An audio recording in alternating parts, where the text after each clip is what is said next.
river where bourbon is made.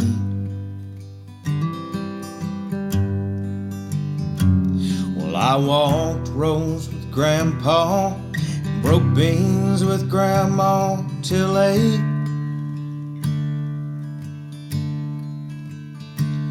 And the dew on the lawn stays till the coffee's all gone, and the summer sun beats down till...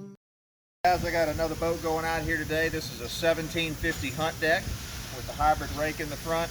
A really clean setup on this boat. I really like it a lot. What he's done was he's got a 90 Suzuki on the back, center console.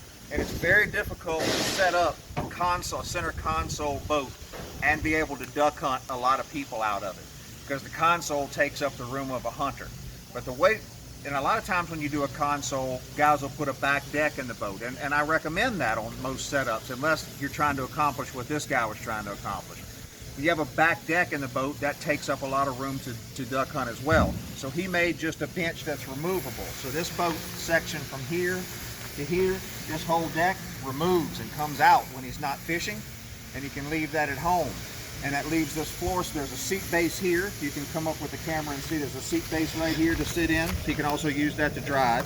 And there's another one underneath here, directly underneath that seat. So he can hunt 2 hunters behind the console, which is rare in a center console boat unless you set it up this way, which is one of the things Gator Trax can do for you. He told me what he was trying to accomplish in this boat, and we made the boat to accommodate him. So now in the fishing season, this back deck can be placed in, and he's got a place to get up here. He's got a place for a rear seat if he'd like, or he can stand up here and elevate. He can walk onto the back deck and fish off of the hunt deck.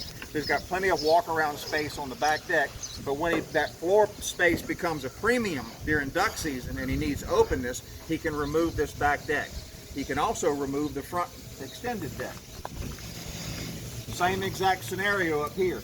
Nice big fishing area for fishing in the fishing season. It's got a couple of rod holders made into these little mini catwalks that we use to square this section up so that he can have a removable extended deck.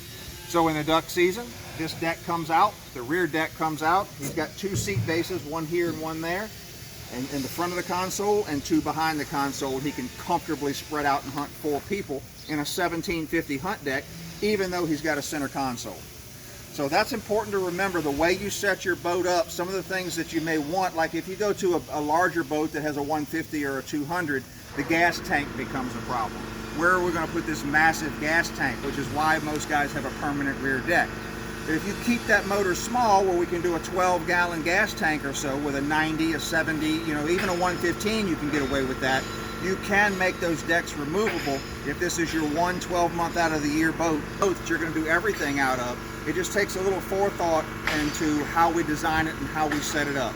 And this guy did a really good job of that. It's a great clean boat. Removable spotlight kit up in the front, stabilizer kit. I'm sure he'll add a blind to this eventually as well. But it's a nice open floor plan. You can go walk anywhere you want around the console when you're fishing or duck hunting and still have room for 4 guys in this boat. Great job setting this boat up. I wanted you guys to see it before it left here. Thanks.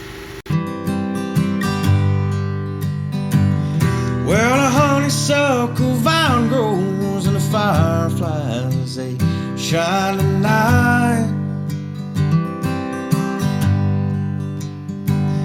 And tobacco is hanging in the old barn till it's good and dry.